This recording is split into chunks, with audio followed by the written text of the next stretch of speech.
Hello, Ayaan.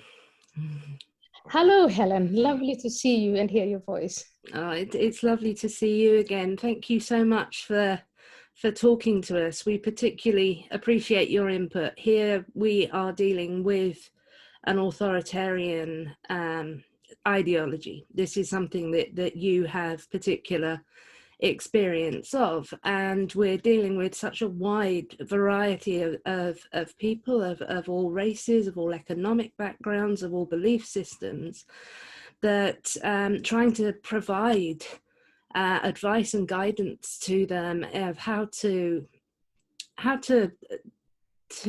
deal with ideological conformity in their workplace, how to keep their organizations open, how to have their own voices heard, is extremely difficult. Now you yourself have just written the wonderful book Pray, which focuses on how this has affected particularly women and girls who are trying to address a very serious and often fatal problem that's affecting them.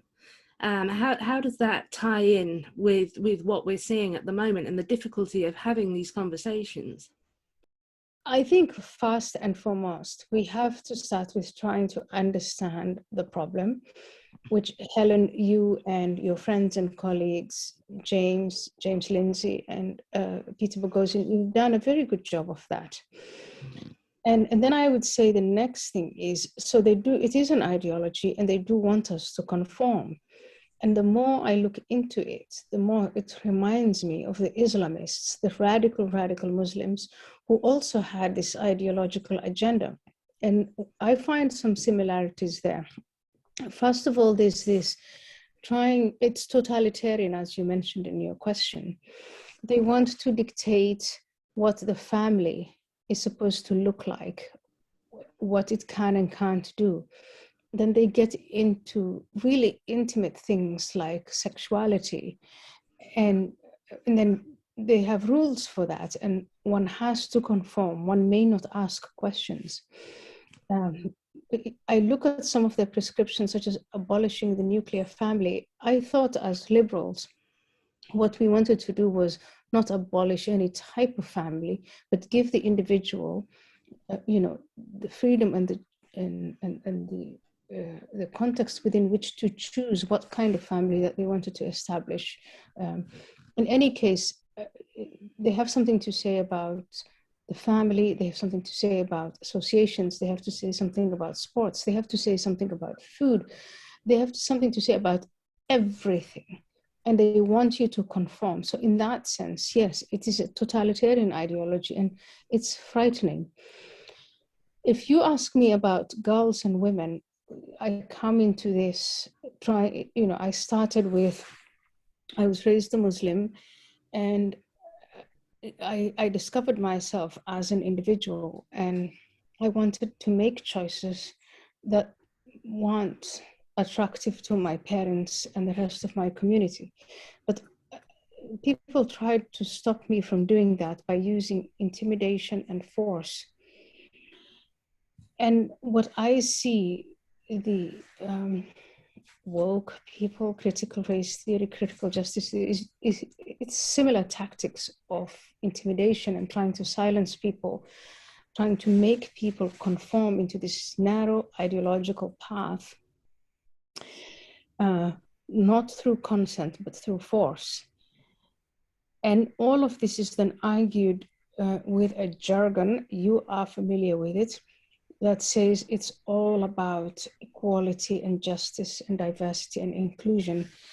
And that, yes, I'm very, very familiar with. And I have to say to you, I just actually had a meeting before I talked to you with a woman originally from Pakistan. She recognized me and she said, I think I know who you are.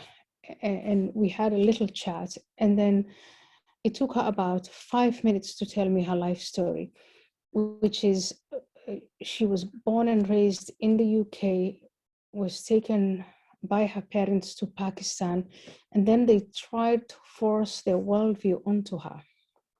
They married her off, took away her passport, and through a very elaborate scheme, she was able to get away and come back to the UK. She said she feels as British as chalk and cheese. She's now married to a white Welshman. And the sad thing is they couldn't stop her, because the one way to stop her was to kill her. They didn't manage to kill her. They didn't manage to kill her spirit by forcing her to conform. She's here happily married with young children. But then the parents have not seen their grandchildren. And it's sadness all around. And I think in a way, that's where you get, I told her, I share a similar story with you. You know, my father hasn't seen my grandchildren, they didn't exist then, but my mother hasn't seen her grandchildren. And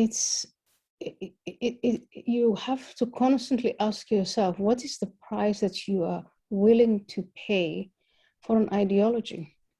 Very often a fantasy. Yeah, this is something that we do hear from people a lot. We hear that families are being divided, that close friendship groups are breaking up. Like you, we've heard from two people now who felt unable to support the Black Lives Matter movement because of its professed aim to dismantle the nuclear family.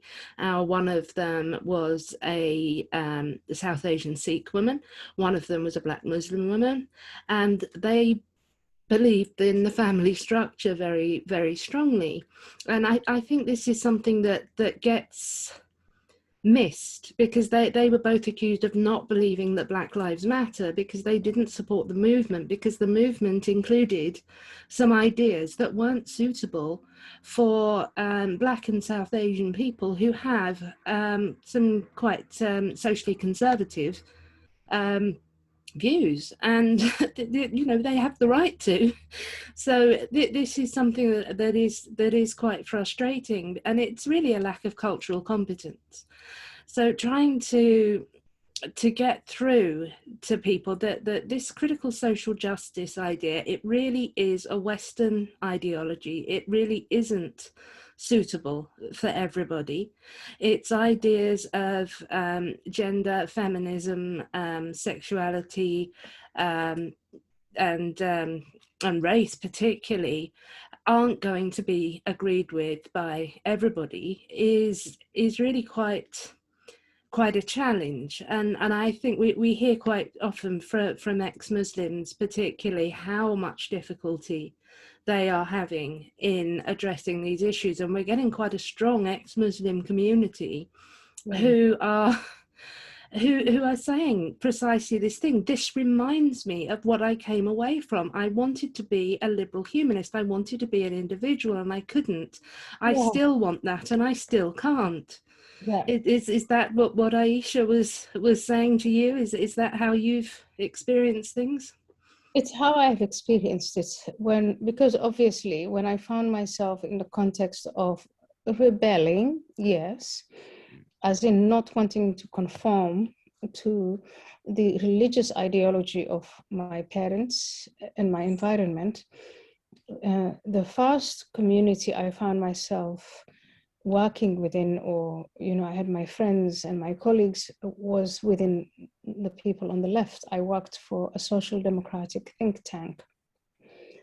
And soon after, I realized, well, I had left one set of ideas that demanded that you conform, and I just moved quietly into another, even though that social democratic setting had presented itself as liberating. And so all that initial feeling of being liberated, oh, now I can say what I really think. Now I can do what I really feel like doing. Now I can trust my friends with my thoughts. That evaporated very, very quickly. And that was disappointing and disorienting, I have to say.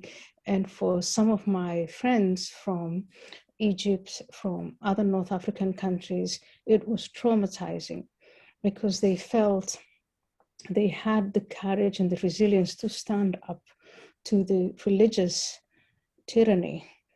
And they were told, well, that religious tyranny was there for 14 centuries. It's something that's so entrenched, and they found the courage to stand up to it. They were in a new environment, the Netherlands, and then now there was this new one saying, well, if you vote this way, or if you marry that man, or if you have that friend, or if you read this particular paper, or if you watch that television channel, you're no longer my friend.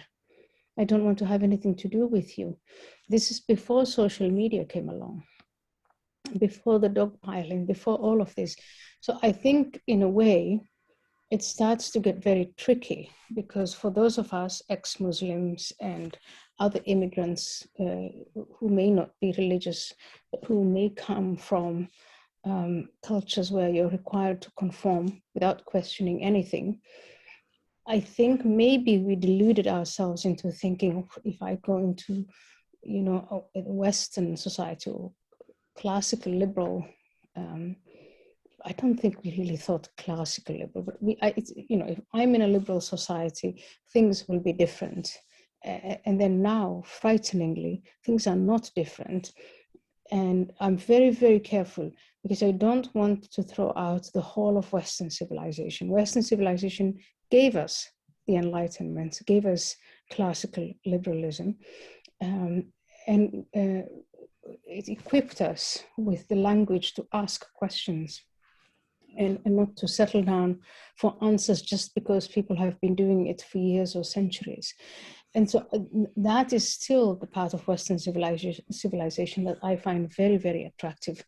And within the universities in America and in the United Kingdom and other places, we're being told, oh no, this whole